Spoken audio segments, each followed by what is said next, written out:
Hello, welcome to Star Space. I am Toad. What the heck is it? That's Scully. Hi, I'm Scully.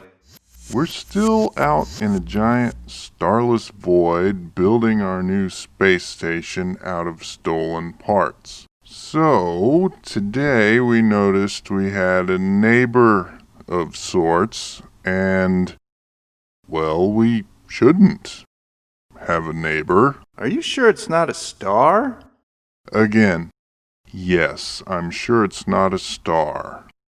All of the station's science crap says it's not a star.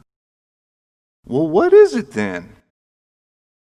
I don't know. It's a white dot. Why is it there? I have no idea. In case you're wondering, this is what we are seeing out the windows. And no, it isn't a dirty window. This is visible out every window facing that direction. I'm going out there. Hang on. The station is almost finished. I'll show the map real quick for anyone keeping tabs at home.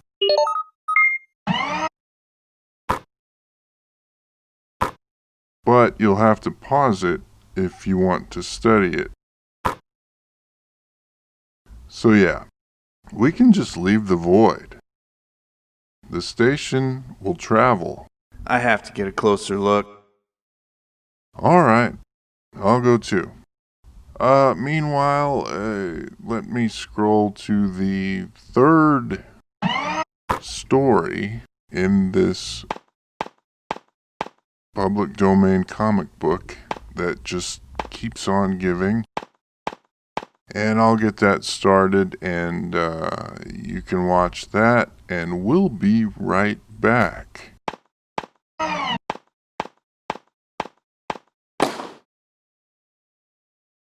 War Fleet of the Traitor Earthmen. I've got the photometric adjustments set, Senator Borg. You can start shooting those pictures. What do you think you've discovered? I'm not positive, Senator Cameron, but it has some promise. This must be kept secret. Thorium, the rarest power-energizing element in the universe, and in great quantity too, on one of the undiscovered planets.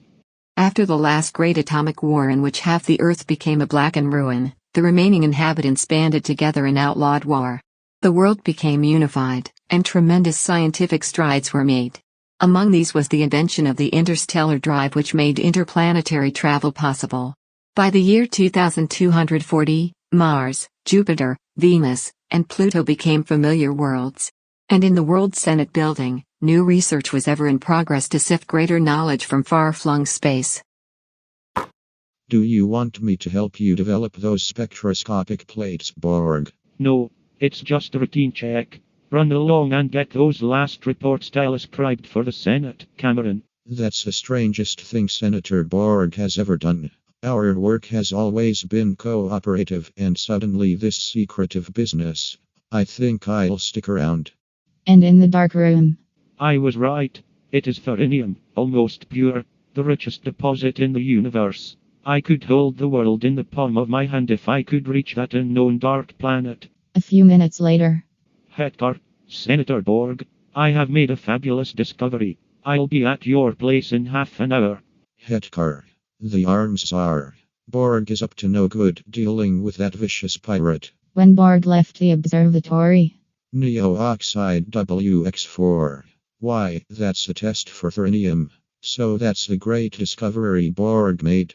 And instead of reporting it to the Energy Committee, he's contacting Hetkar. I've got to stop him. Soon, at the Hetkar Munitions Works. Borg, wait. You can't do that. It's illegal. You're risking world peace. What, Senator Cameron? The fool has followed me here. He must have found out. Yes, I've found a vast supply of thorium on the new dark planet, and I don't intend to give it away to that idiotic Senate. I can raise a small army and as many spacecraft as we need to reach this thorium and extract it. We'll cut you in as a third partner if you join us, Cameron. No. Your action smells of a conspiracy. I'm going to report you to the Energy Commission. Not so fast, Cameron. I've got other plans for you. Seize him. Rough him up, but don't kill him. Out of my way. My person is inviolate. I'm a member of the World Senate. Gleb, use your ray gun. Shock charge. You'll answer to the World Court for this Hetkar. AHHHH. Take him to the test rocket deck and fuel the new monitored spacecraft. A few minutes later, as the ray shock wore off, You're going on a long trip, Senator Cameron, from which there will be no return. When you reach outer space, your exile begins. The craft will circle until the elements tear you apart. Goodbye, Senator Cameron. Ho ho. Give my regards to the meteorites. Now that we are rid of him, we can start our secret conquest of the dark planet which contains the Therinium.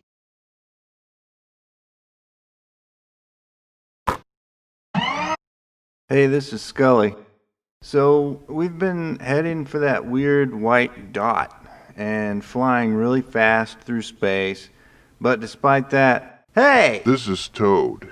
We've been space flying our spaceships really space fast toward the white dot.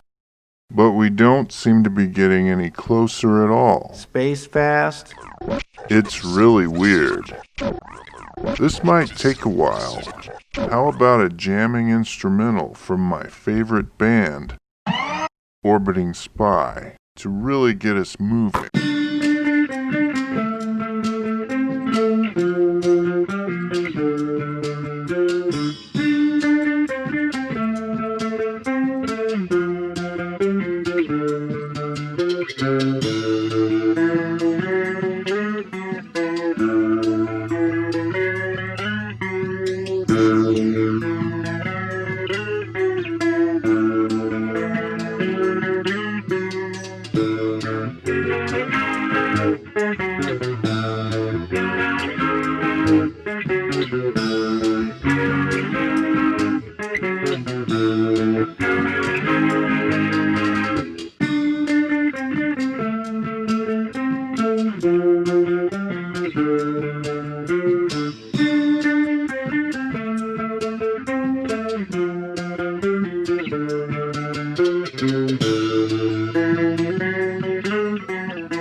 Orbiting Spy, ladies and gentlemen, and everyone else.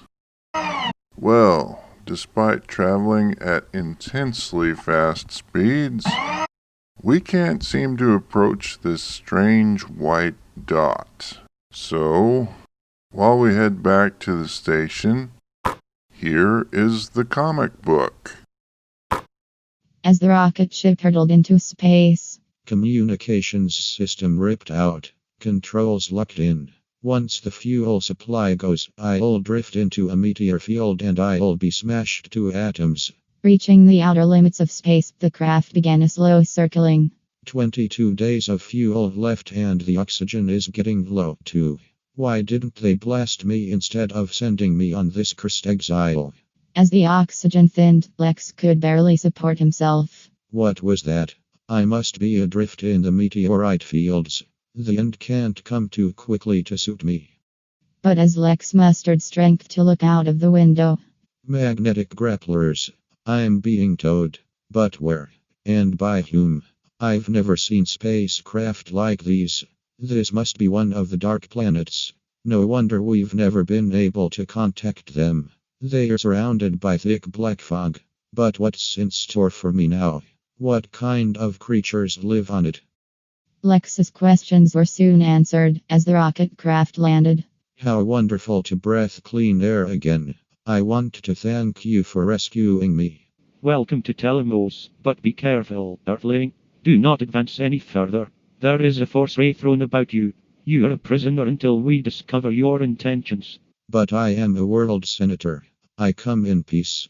Aye. I used the weakest vibrations and he will regain consciousness in 2 hours. Take him to the psychometric center for testing. Hours later, Shut off the current. I'm thoroughly satisfied that the Earthling is harmless and a man of goodwill. His brain waves show an extraordinary intelligence for an Earthling. when Lex awakened, he was placed under the charge of Dr. Desmarais. How do you know my name and origin, Dr. Desmarais? We know everything about you, Lex Cameron, even your battle with Hetcar and your cruel exile. Your brainwaves were analyzed at the center. You are my guest and I am taking you home. My son, Zach, and my daughter, Gail. This is Lex Cameron, our guest from Earth. You're welcome in our home.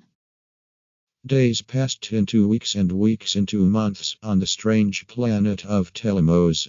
The Earthling lost his heart to the beautiful daughter of his host. What is it, darling? Aren't you happy here?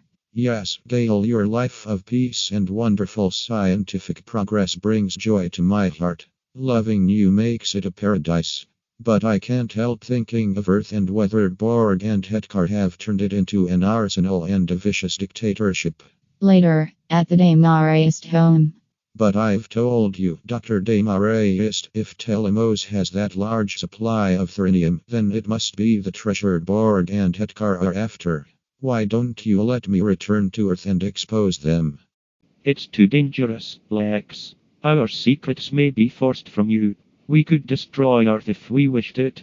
Scientifically, we are hundreds of years advanced, but we prefer peace, unless threatened. Some days after, on a pleasure jaunt. You'll love our beach, and you're not listening. What do you see? Spacecraft foreign to Telemos. But they do look familiar. With abrupt suddenness, They are Earthcraft. They're attacking, but we have orders not to fight. Control room, prepare for 80-degree power dive into ionosphere fog. after eluding the Earthcraft, I've contacted the Defense Council for an emergency meeting.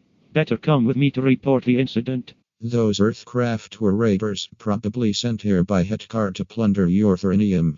Maybe they'll change their minds now about sending me back. after the incident had been reported, We have decided to let you return to Earth. To help you carry out your plan, we are giving you one of our force rays, to be used only in great emergency. and I am going with you, Lex. As a force ray expert, I belong on this expedition too.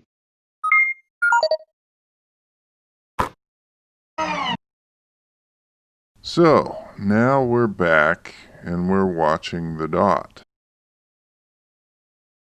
Did it just get bigger? I don't think so.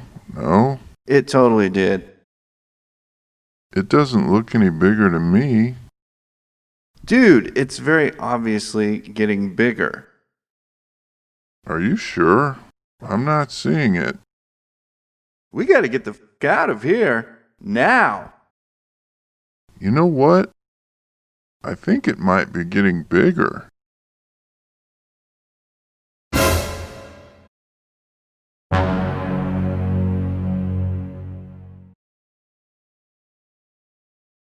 You've seen Space Guys.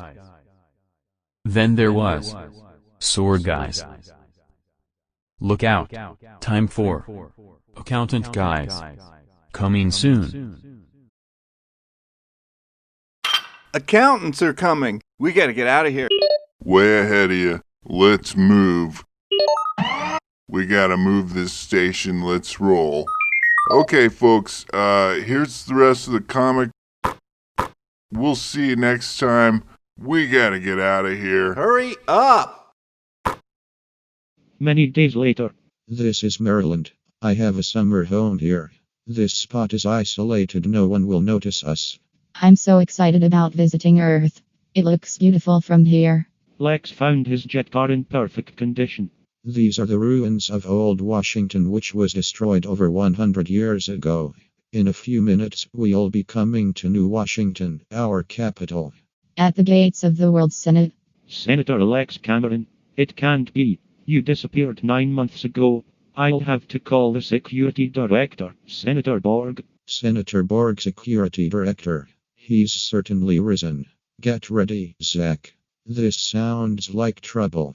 Moments later. There he is. Don't ask questions. Shoot to kill. Set up a weak shock force, Zach. Borg is out for blood. Hey, they've got some devilish instrument out there. The ray guns are useless. My men are collapsing. I must get back to the Senate and denounce Cameron as a traitor. Borg is running back to the Senate building. Hurry, Zach.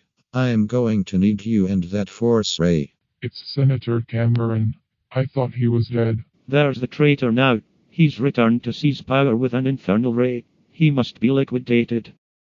Borg is your traitor, fellow senators. He and Hetkar, the arms magnate, sent me into space exile when I discovered their plans to lay hands on a secret source of thuranium and seize power.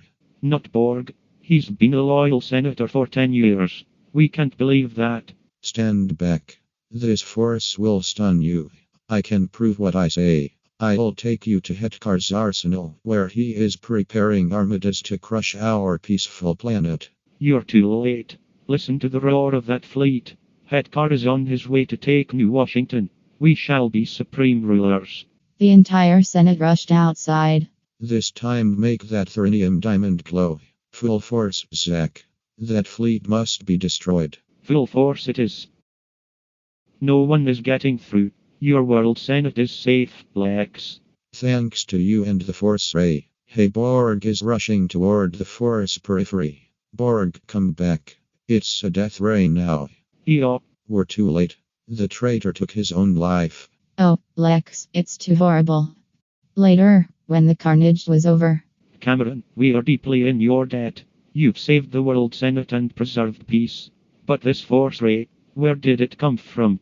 I was saved from exile by men from Telemos, the planet of peace, a new planet not yet discovered by us. They've never had a war there and are hundreds of years ahead of us scientifically. When Lex had finished his amazing story. Lex Cameron, you would honor us by becoming the first Earth ambassador to Telemos, conveying our deepest thanks and our pledge to live in peace. I accept. I am returning to Telemos now, this time on my honeymoon and not as a space-lost exile. The end.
But I am a world senator. I come in peace. Aye.